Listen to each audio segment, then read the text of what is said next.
Hello, all my people. And if you're listening to or watching this podcast, you are most definitely my people. Today on Botched Spots and Chair Shots, we have a high flyer, a mixed martial arts expert hailing from Long Island, New York. You want to make a bet? Because you can always bet on Ninja Mack. How are you today? I'm doing good. How you doing, Botched Spots and Chair Shots? And people, just to start off, if y'all haven't, go subscribe to Botched Spots and Chair Shots on all platforms to make sure we're getting our listeners up. But I'm doing good. How y'all doing today? Man, I'm excellent. I'm super hyped about having you on. I'm going to jump right into it. It seems like after some struggles due to some COVID restrictions and stuff, you're finally getting over to Japan. Are you excited to display your abilities for a passionate Japanese crowd with NOAH? Oh, for sure. I grew up watching NOAH. It meant a lot to watch it. And, with as much as it really popped this year on indies with GCW, to be able to get over to NOAH and show what I'm capable of, it's just going to give me more experience to come back and be stronger. With a martial arts background like yours, do you think you'll adapt well to an audience expecting such a strong style of wrestling? For sure. I'm so excited to get over there. I've been very hyped these last couple of weeks. We're about to show some cool stuff. Excellent. Any chance we're going to try to push to see your name on a New Japan card or an All Japan show maybe in the future sometimes with the restrictions getting lifted? Right now my focus is on Pro Wrestling NOAH, and I think taking NOAH right now with Wrestle Universe, we're going to try and ride this to the top, and I'm going to try and ride out with Pro Wrestling NOAH at the moment. If that happens in the future, I would love to work because they have such great talent over at New Japan Pro Wrestling. But right now my focus on Pro Wrestling NOAH and making it as the top. Excellent. Well, you've also worked abroad in a couple other countries as well, spending some time with AAA down in Mexico City. When working with the powerhouse like a AAA, do you feel more at home in a more traditional luchador setting as well? I've had a lot of experience. Right before I was wrestling, I was working with Cirque du Soleil and traveling. So I was already working with very high professional entertainers and acrobats. So to go down there, obviously the culture is different being Mexico and then different wrestling environment. But, when you get to that professional level, you go around, you greet everyone's hands, no matter what language you're in, you go be respectful to everyone. You make yourself known and you make yourself available. And I think that just carries to all the professional locker rooms. I just did Ring of Honor. That was the same way there. All those guys were respectful. I started at Booker T's and, reality of wrestling, that's the first thing they teach you. Booker T is such a high prideful man. Go in there, shake everyone's hand, go get your face known, be useful. Don't just sit there and just jerk around. Excellent. Your high flying lends to great spots, but when discussing in-ring psychology though, how do you feel when somebody tries to tie you up and tries to keep you grounded? I really do appreciate it because being a high flyer, it's able to, instead of getting matched by my opponent and trying to get topped out where we're one-upping each other, it's able to express what other stuff we can show. And I'm as much as I'm a high flyer, I'm a very good grappler, and I take pride in my grappling and ring skills. So. You've mentioned GCW already. How do you go about blending your style of wrestling into the deathmatch wrestling that GCW is known for? So, as much as I've known GCW this last year, they had a big rep for deathmatch wrestling. But within this last year, they've grown and they've adapted. And it's not just solely focused on deathmatch anymore. They got great storylines. You got big stars coming through. They got lucha matches. They're now touching all flavors of matches on a card. Now, Ninja Mack has not done a deathmatch. I'm not against it, but I have thrown a number to Mr. Brett Lauderdale when we first spoke. And at the moment, I wasn't worth that price. And if I'm still not worth that price right now, I still have more building to do to get worth that price. Because I'm not going to do a death match just for nothing. So in your time with GCW, you spent some time in the ring and laced up with more than a few big names, one of which is Juventud Guerrero. As a fan of high flying matches, I was excited to watch this one. How did it feel to have a chance to go with a luchador legend like Juvi? Ooh, the juice, man. That's just energy. You already got me sweating speaking about it. Man, meeting the juice, to meet him in the ring and not meet him before the show, man, that's a very humbling and electrifying experience. And then you get to meet the man after the show and see how he's like. That man is such a ball of energy and such a legend. You can see why he got as good as he did. And Juvi, man, he's done great things in the ring. I know he's coming back from his ankle surgery. And Juvi, if you want to go Ninja Mack, Juvi one-on-one, I got places. We got GCW, we got Loco. The challenge is offered. You want to make a bet, Juvi? Man, that's awesome. But also in your career, you've had a chance to work with some big guys as well. You've recently locked up with Brian Cage. How do you adapt your style to match a guy that big compared to somebody like Hoovy, who's a high flyer? It's unfortunate that I went into Ring of Honor not knowing who I was going against, and I was a little unprepared because the people I saw in the locker room and around were very agile, athletic guys. And then when Tully comes out and introduces a monster, I was very unprepared and I got my ass thrown around. I have to come back. I have to get to NOAH. I got to grow a little more so I can come back, and maybe that's something I can attack back at Ring of Honor if I can get back there and see what happens. But I was very unprepared for Ring of Honor, and there's no adjusting to that style. Brian Cage is such a monster and threw my ass around. So he's a very dangerous man in Ring of Honor. Y'all need to watch out. That man's on a tear. He might be going for a championship run soon. So Warrior Wrestling, GCW, AAA, Ring of Honor, you've got NOAH coming up. How do you adapt and change to being everywhere all the time?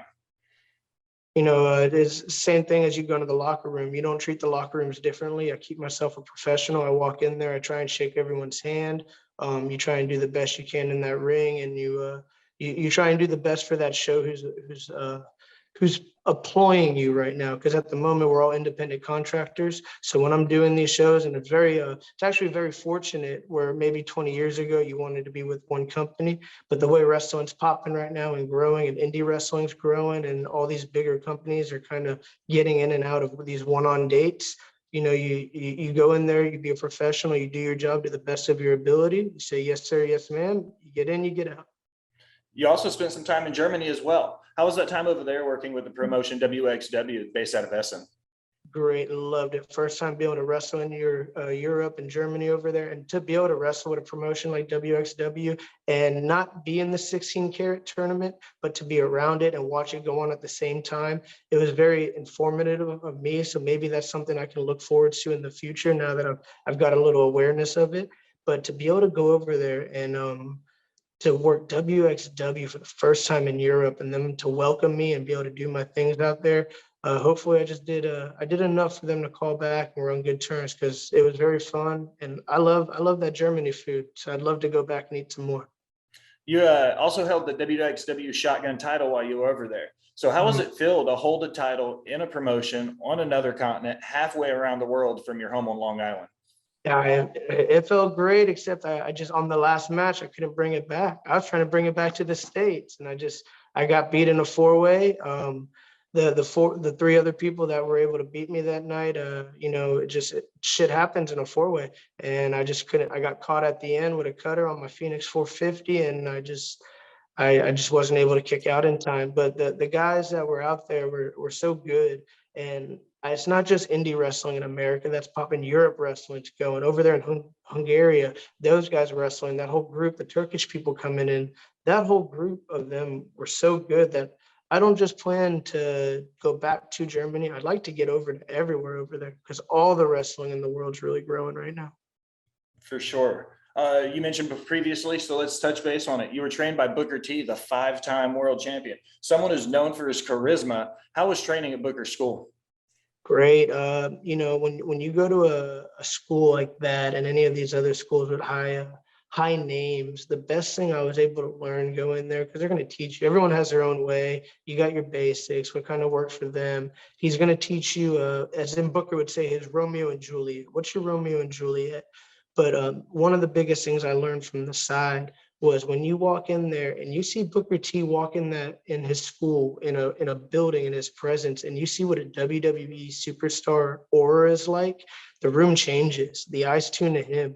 And that's what they're looking for at higher levels. When you walk in a room, do you change the atmosphere? Do you get the eyes? And to see that, and to see what he carries, and then be able to go to these big shows and see what these big superstars carry. I'm very fortunate to be able to start at Reality of Wrestling and learn that early. It's that aura, it's that presence you carry, just walking in a building, any building, not just a certain building. So a lot of people, when they talk about what they do for their gimmicks and stuff, they talk about turning parts of their personality up to 11. What part of your everyday personality do you turn up to 11 for Ninja Mack? I don't need anything turned up to 11. Y'all get 100% Ninja Mack all the time. I don't turn down, I don't turn up, I just go. I'm just constant. I don't change. Touching back on Booker's school, what was the training regimen like for you guys when you very first got in? Oh man, he would cardio and blow you up. When you're first learning, he's very I don't know how the school is now. It's been 3 or 4 years, but Booker's always been great. So I'm not sure it hasn't changed too much. But man, he'll give you a list of every single wrestling term. There's pages, and he writes it down and says, hey, the more you know vocabulary wise, the better you're going to be in that ring. And those guys grinding and running his school, Ryan Davidson, Gino was there previously. I know he moved out, so I don't know if he's training there. And the other trainers going out right now, they grind people. And when, like I said, when Book shows up on those days he's in town, that room changes no matter what, and people run a little harder too. So it's like you can be training hard, and they train hard over there. And then when Book shows up, they train extra hard. So reality of wrestling, if you're trying to be a wrestler, Houston, Texas, that's a good school to be at. Everybody says hard work, hard work, hard work. Where did the name Ninja Mack come from? Starting at Books, when you first came in, I was very unclear of which direction I was trying to go. I was just wanting to learn wrestling. And then in Texas, having so much lucha around with being able to work a TV style like Books, I was able to learn a quick pace. And with my previous experience, I was already doing a lot of martial arts. So the ninja thing was something I grew up on. I already considered myself a ninja before wrestling. And the last name is Mack. So I said it made sense to be Ninja Mack because there's other ninjas out there, but Ninja Mack, just very clear last name. It's identical.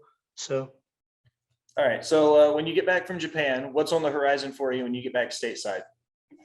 At the moment when I get over there, I'm going to be speaking with them on a possible return for maybe a longer stay because I was supposed to go a year ago, May 6th. And now that the borders have opened up, technically my visa expires May 6th. So I get to go rock out 2.5 weeks over there, come back, and then I got to renew everything. I'm very fortunate with COVID, but you just make things work. So when I get over there, I'll be able to see a time frame. I would like to come back. GCW has always opened the doors for me, and they still continue to open the doors. So if I'm not currently booked and I don't go back right away, GCW will always be a route. I got my Houston promotion. I helped run with Jaime and Pedro. Those two guys that run Loco have always helped me run, gave me a start in Houston again when I came back. So I'll always come back and run Loco. And, with the whole WXW, I made a lot of good international connections. So if I don't go back to Japan right away, I would really like to go back to Europe and maybe hit up UK. I've had a couple interesting calls recently, nothing solidified, but we've had some talks, and I might be spending a month or 2 months over there, do a little traveling. I'm glad you brought up your independent promotion in Houston. I feel like it's such a vital part of the wrestling world. How do you feel like your promotion held itself during the COVID era? Because I know a lot of people took a hard hit for that. How was that locally for you guys there in Houston? Well, so with in Houston when COVID hit, I wasn't wrestling at the time. I was I was about 2 years off. I started a family. I had a kid, my little ninja, and because of COVID and the gym I was working at, just everything kind of stopped like the rest of the world. And like I said, I'm still 100% like Ninja Mac when I'm not wrestling, when I'm wrestling. So I didn't sit at home and just not work. I went back to training. I was bored. And, you go back to training for 2 or 3 months, and me and Pedro and some of the guys training are murdering ourselves. And the promoter, Jaime, goes, man, y'all's training is Loco. And I was like, hey, that's pretty catchy. Things kind of ride on. And we started Loco probably if COVID stopped in March, we picked up and started Loco July. So maybe 5 months after COVID have already kicked off, and we were running shows starting that July. And I want to say, man, by the end of the year, because Wrestling with Unicorns really popped off with us in January, the me and Dante match. By January, we're already selling out 300 people shows every weekend. I'm not every weekend, every month, just running Loco. So we were able to just grow from the COVID. Man, that's awesome. I like to hear people that were able to grow coming out of that. All right, Ninja Mack, I close every interview with 5 rapid fire questions. I've got your 5 picked out. You ready to go? Whenever you're ready, make these bets. Come on. All right, let's roll. Favorite hip hop artist or rapper?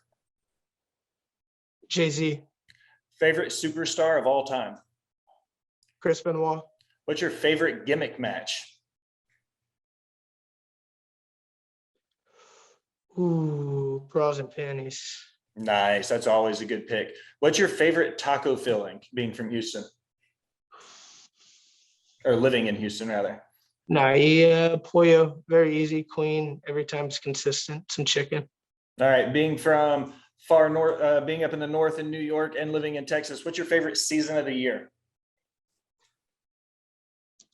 Summer. I know it's hot, but you know what? We're in the pool. We on the beach. We in bathing suits. We out enjoying barbecues. So summertime for sure. Excellent. Well, I appreciate you and thank you for coming on and chatting about some wrestling with me. Plug yourself, plug your stuff, tell everybody where to find you.